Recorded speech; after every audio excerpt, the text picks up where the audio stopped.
This is my hobby, the greatest hobby. Hobbyist here, and we are back at it again with our Talisman character exploration guide. Now, previously, we have covered the Ogre Chieftain, and essentially his ability to assemble his army of monsters in order to fight. So now, let us continue on with the second character of the Frostmarch expansion. Now, you might have seen this space several times throughout our expansion explorations and our Talisman explorations. But that's right.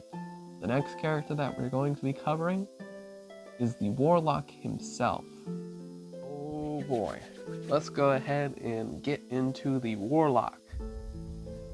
So, taking a look at his character card, yikes, he has a strength of 2, but looky there, it's a craft of 5. He's a neutral character, and he reasonably enough starts in the Warlock's camp. The way that my theory works when it comes to the lore of the character, because there's no official lore, is that I would think that he's just a Warlock who's been tired of giving out quests to adventurers for all this time, so he wants to get the Talisman and Crown of Command for himself. And it kind of plays into his neutral aspect as well, so that's definitely something that I would think. But let's go ahead and move forward. He's only got 1 fate, which doesn't look very good. And he's got an average of 4 lives. And he's got 3 character abilities. And if you don't remember from our previous video, see that white snowflake down there at the bottom? That essentially means that any cards that possess that logo, all the characters, that means they're a part of the Frostmarch expansion. If there's any parts that you want to separate, maybe you're not interested in playing with the characters, or maybe you just don't want to play with the Frostmarch expansion in general, then look for that white snowflake, and it'll definitely make things easier for you when it comes to separating it all. So let's go ahead and keep going. So, first character ability. You begin the game with 2 spells.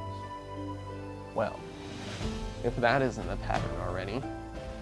So that's the Warlock, the Gin-Blooded, and the Wizard, all beginning the game with 2 spells.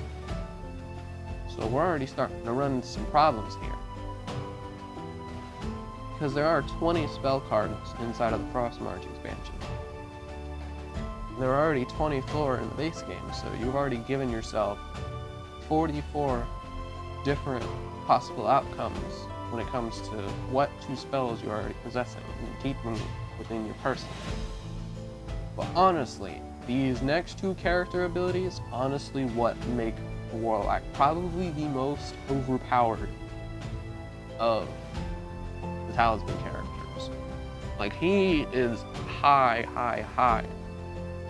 on the character list in general, out of all the expansion characters. So, at the start of your turn, you may gain your full complement of spells according to your current craft. Now, if you don't remember from our base game tutorial where I explain all of the various aspects in regards to how your craft equals your spells, then just remember that the Warlock already is starting off with 5 crafts, which means he can carry 2 spells. If you build up to 6 craft, that means every single turn you are literally cycling 3 spells at a time. That is honestly a very terrifying thought, because the Wizard can only cycle 1 spell at a time. Prophetess can only cycle 1 spell at a time. Whereas the Warlock, if he builds his craft high enough, he can cycle 3 or 4 spells at a time. Because if you're thinking big picture, there's an object inside of the dungeon, more so one of the treasure cards that are inside of the dungeon, allows you to carry 1 more spell than your craft would allow. So if you were already at 6 craft, and you're rotating through 3 spells at a time, then you can start rotating up to 4 spells at a time. And as I've said before in previous videos, spell cyclers are very dangerous characters. But being able to cycle 4 spells at a time, that is just ridiculous to think about. So that is definitely one of the abilities that you got to read in the conditions. The only opening that you have is if the Warlock gets rid of his spells too quickly. So if you rotate all 3 of those spells, you're not immediately gaining it after you cast a spell. So depending on your turn order and what position in which you are going, you may or may not leave yourself open to attack if other characters decide to take advantage of that time that it takes to get from you any other players that you're playing with before it gets back to you when you can replenish those spells.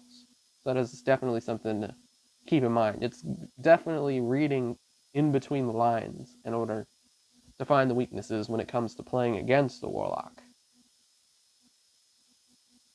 But let's go ahead and go into this third ability, and it kind of fits the character of the Warlock. And that is, whenever you complete a Warlock quest, you may take 1 card of your choice from the purchase deck for free, instead of gaining a Talisman as your reward. Now, obviously, when it comes to the Frostmarch expansion, you already have 24 Warlock's quest cards. So all of these quests are at your disposal. Turn that one upside up for you guys.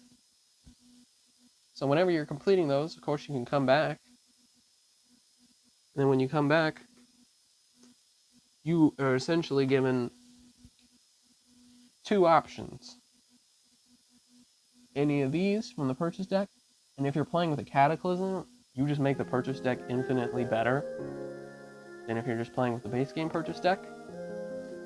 You give yourself, of course, Talisman if you want one.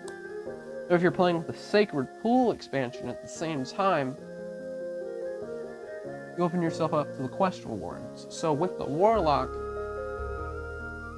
as you're navigating the middle region, as you're completing these quests, because that's essentially what you want to do with the Warlock. You want to be taking on Warlock's quests. And you want to be able to complete them and accumulate everything that you need in order to succeed. Because for each Warlock's quest that you're completing, if you're thinking big picture, you give yourself 3 different reward options at the same time. Being able to choose if you want a Talisman. And with the Cataclysm, the Talismans, of course, you got the powered up Talismans that you're also integrating into that deck. So being able to snag one of those will be advantageous. Any of the quest rewards can range from very powerful for yourself or being able to use against other players. And then any of the items inside of the purchase deck, especially when you get to the Cataclysm and you have objects like a Great Sword, which gives you 2 strength to add, or any of the Psychic Crystals that can boost your craft in Psychic Combat. I am telling you right now, the Warlock has so much going for him inside of these quests and what rewards that he can gain that it honestly surpasses even the Chivalric Knight's ability to obtain quest rewards, because he has so many more options and caveats that he has to take into consideration. But overall, the Warlock is a phenomenal character to play with. Absolutely phenomenal. Because you have so much at your disposal. You can cycle up to 3 spells at a time if you build your craft high enough, or if you get the treasure that's inside of the dungeon expansion, then you can cycle up to 4 spells at a time. And honestly, there's not very many characters who are going to be able to stop you. In fact, I don't think any of the other Frostmarch characters are able to stop you. So this easily puts the Warlock at the top of the food chain of the Frostmarch expansion, without a doubt, in my mind. So hopefully you guys found this very useful in regards to being able to pick your characters. The Warlock is one that you do want if he shows up in character selection, or if you respawn with him. You are almost guaranteed a victory. With your starting position being in the middle region, being able to complete multiple Warlock's quests, being able to boost your stats quickly, being able to cycle through spells more. It's really, really, really easy to do. So, thank you guys so much for watching, and I'll see you guys in the next one.